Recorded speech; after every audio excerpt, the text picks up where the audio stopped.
Your narcissistic mother or father needs to suffer. Now, mind you, I'm not saying that you should be the one making them suffer. What I'm trying to say is that in families where there is a narcissistic mother or father or someone who is in a position of power within the family system, who happens to be on the pathological narcissism spectrum, where such dynamics exist, there's also a dynamic of somebody in that system taking on responsibilities that aren't theirs to take on. And because these dynamics exist, when things finally even out, when people stop taking on responsibilities that aren't theirs, when people acknowledge their wrongdoings and actually look into fixing them, then that responsibility is redistributed in that system in a more sustainable way. But when one person is not acknowledging what they're contributing to the dynamics, and where other people are not calling this out, then the lack of reciprocity in the unequal and the unequal relationship situation is going to endure. But the thing is, taking responsibility for our portion of things can be painful. And that's why I say that once you maintain your own boundaries with regards to not taking on responsibilities that are your mother or father's responsibilities, when you stop reacting to the family enmeshment and thinking that everything is your fault and that you need to fix everything and that they are never in the wrongdoing, when you keep on accepting that caretaker role, what happens is your parents don't deal with the consequences of their own actions. And life is designed in such a way that we reap what we sow, because it is the fruits of our actions that show us if we want to plant that again. When I never see the results of what I've done, because people are covering up for me, because people feel pity, because people don't want to see me suffer, so they fix things for me, then I don't get to come face to face with the actual consequences of my behavior. And therefore, I don't have an opportunity to gauge those consequences and analyze whether I want to be creating more such consequences or whether I actually want to course correct and start acting differently from now on. So when I say that the narcissistic parent in your life needs to suffer, I'm not saying that you need to become abusive and make them suffer. I'm saying that you need to be clear on what is your responsibility and what isn't, and stop fixing other people's problems so that they may have the opportunity to understand that they are creating the problems in their own lives. And that opportunity would give them also the means to understand that they can start acting differently. Hey guys, if you're getting any value from this video, then download your free PDF, 10 Steps to Stop Your Narcissistic Parents' Control. You can find the link in the description below. It's not comfortable to take accountability. If you're on the narcissism spectrum, it can be incredibly triggering for people to ask you to take accountability. And this is because of the way that narcissism works. You see, what pathological narcissism is, in essence, is an inability to deal with reality. Narcissists cannot deal with reality because somewhere along their development, they had to create a fantasy defense in order to regulate their self-esteem and feel better about themselves. If you've ever looked into how narcissism is actually constructed in people's personalities, you will find that in most cases it's associated with neglect, abuse, or spoiling a child when it comes to superficial things, but not being present for their emotional needs. Us children who will later on become narcissistic are going through their first 4 years of development. They're also gauging the environment to figure out which parts of them are well received in that environment. We all do that. If throughout those first few years of personality development, I find out that what I put out there in terms of my emotions, my needs, if those things aren't well received by the people who take care of me, if they're met with indifference, irritation, frustration, abuse, if I'm made fun of simply for being a child with needs, I will quickly understand that it's no longer safe to expose those parts of myself. And I will push them back into the shadow. And I will try to figure out a way of existing in the outside world. And if the only way that I can exist in the outside world is by performing grandiosity, by performing that I'm special, or by being objectified by my parents, where the only thing that's useful about my little child self is that which I can do for my parents. If I'm in an environment where No one tells me that I'm important just for existing, but I'm only important when I'm being useful to the adults around me. I will soon get the message that the only way to receive much needed validation is to hyper-focus on this one aspect of my personality that is capable of extracting this outside validation. And then all of my personality functioning may become quite obsessed with getting more and more of this external validation, because at this point, I never learned how to build an inner axis, because I never learned that that which exists inside of me is important enough to be acknowledged or to even exist. And from that point on, people who will become narcissistic do not know how to function without people outside of them giving them this validation so that they may feel internally regulated. But the way that this works is that from the point that that person that is developing pathological narcissism creates this dynamic where they're now completely dependent on outside validation, this means that people outside of them need to act a specific way, a way that is validating. And generally what happens within the narcissistic person's mind is that they will just create an inner fantasy life wherein they are powerful, they're special, they're pure, they're superior, they're applauded, they're acknowledged as being more special, as being important. And it's literally a fantasy life that the narcissistic person invests in, because reality is a constant trigger to their grandiosity. You see, within every narcissistic person, there is a gap between how they actually feel and what they believe they should be like. So there's a gap between what their actual successes are and what success they think they should have. Even grandiose narcissists who do have success will oftentimes have an inner critic that tells them, well, you should have done that earlier, or it's not good enough. If you're so much better than other people, then how could you do so little? And those who are more on the vulnerable narcissism spectrum feel that reality in and of itself is a constant trigger, because it's constantly reminding them that they fall short of their internalized grandiose self-image. In other words, if having contact with reality shows me that I'm actually not that special, then I'm just not going to have contact with reality, because that triggers in me emotions that are so painful that I never learned how to deal with, such as shame. And yes, even guilt for some narcissists. If I can't deal with reality because of the shame, then I'm just going to be off in la la land, where in my internal world, in my fantasy life, I am special. And in my fantasy life, I'm surrounded by people who are telling me I'm special, and this is how I have proof.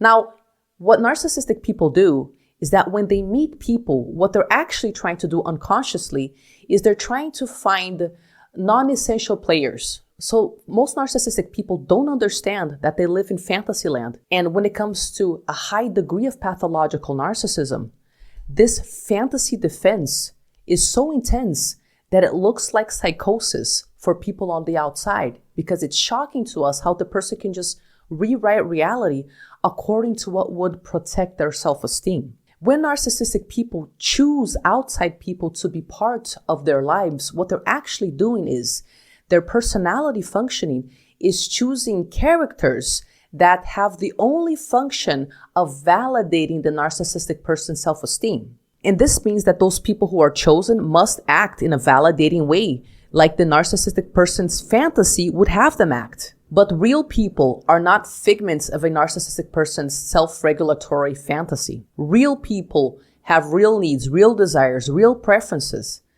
And they don't have a crystal ball. They can't guess what narcissistic people want them to do and how narcissistic people want them to act, to always be 100% validating. And even if they did receive a list of a step-by-step process to follow, so they would know exactly how to act around that narcissistic person, they would still fail, because it's impossible to make someone who doesn't know how to access inner joy and inner peace in any sort of stable, lasting way happy.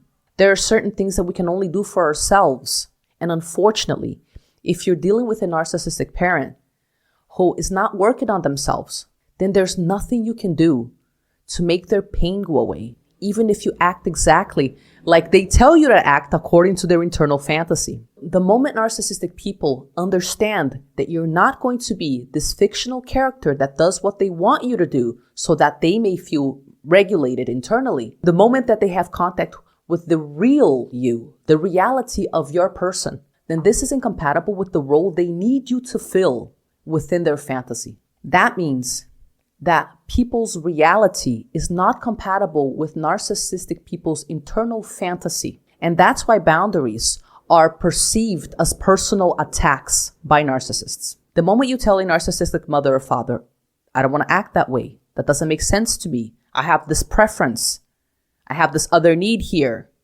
I'm saying no to you, then that's the moment that you're not good enough for their self-regulatory objectives. And that's the moment when narcissistic people suffer. They suffer in other moments as well, but it's suffering for a narcissist to not receive a person who acts like their internal fantasy. Because the people who do this are the people who are buffering that narcissistic person's contact with reality. They're protecting the narcissist from reality. And reality is a place narcissists cannot exist in. So do you understand how important it is for people to give narcissistic people their supply? It really is a matter of survival, emotional survival. But nobody can exist in any sort of functional way if they are in fantasy land and not in reality. And dealing with reality is incredibly frustrating, even painful. But that's the sort of pain that people who are on the narcissism spectrum need to face. Because so long as they depend on their fantasy defenses, they will objectify people for their needs. And they won't be able to deal with people's personality, individuality, reality. And that's a type of pain that I'm telling you, you need to let your narcissistic mother or father feel and face. The pain of understanding that human beings aren't objects that are just used to regulate other people's emotions and self-esteem. But the reality is, when we see our mother or our father suffering, even if it is because they're reaping the results of their own behavior, it hurts us too. When we look at our parents, particularly those towards the vulnerable core of narcissism, we can see that they're uncomfortable and that they're suffering. We don't want them to suffer. We may pity them. We may want to help them somehow. But the best way that we can help someone is not taking on responsibilities that are theirs. People don't have a motivation to change if they don't have to deal with the consequences of things. As an adult child of a narcissist, you might be preventing your mom or your dad from even having contact with that possible motivation for change. That's why when narcissists do look for therapy, they are oftentimes already in collapse because the people around them are leaving them, they're abandoning them. Or maybe they don't acknowledge that they're collapsing, but they might have some of the symptoms. They might be suffering from depression, suicidal ideation, anxiety disorders, and then they'll reach out for therapy. But this collapse is in and of itself intelligent. We collapse and have crises in life when life is trying to tell us that our way of functioning is no longer suitable and that we need to change things up. And just like you as an adult child of a narcissist need to go through your learning process to have that courage, so do narcissistic parents need to face up to what they've planted in order to have that motivation. Obviously, when we see our parents suffer, especially if we feel we're somehow responsible for their suffering because we're setting boundaries, we may feel tremendous guilt. But this is where we need to understand the difference between toxic guilt and helpful adaptive guilt. Toxic guilt is a form of social control that is used by individuals or groups to keep people in line. Its objective is simply making people obedient, submissive, and second-guess their own internal wisdom. We feel toxic guilt when we're literally just trying to live our own lives, but we're stuck in an enmeshed system that will not put up with individuality. Toxic guilt isn't about harming anyone, but it sure makes us feel like we are monsters. Toxic guilt is about literally just defending yourself, protecting yourself, not being externally harmful or disrespectful. It's about just trying to satisfy your actual internal needs and being badmouthed for it, being called selfish. And essentially, when you take a step back and you try to understand it, what's really happening is you're just not being obedient. Now, healthy adaptive guilt is something that we feel when we've actually done something that goes against our own value system. If you tell me something in secret and I share it with the first person I see, I may feel guilty, but that's because you asked me not to tell anyone about that. But that's because you specifically asked me not to share that information with anyone. So I'm going to feel a healthy adaptive guilt that's going to alert me to the fact that I'm doing something that's wrong according to my own system, according to my own values.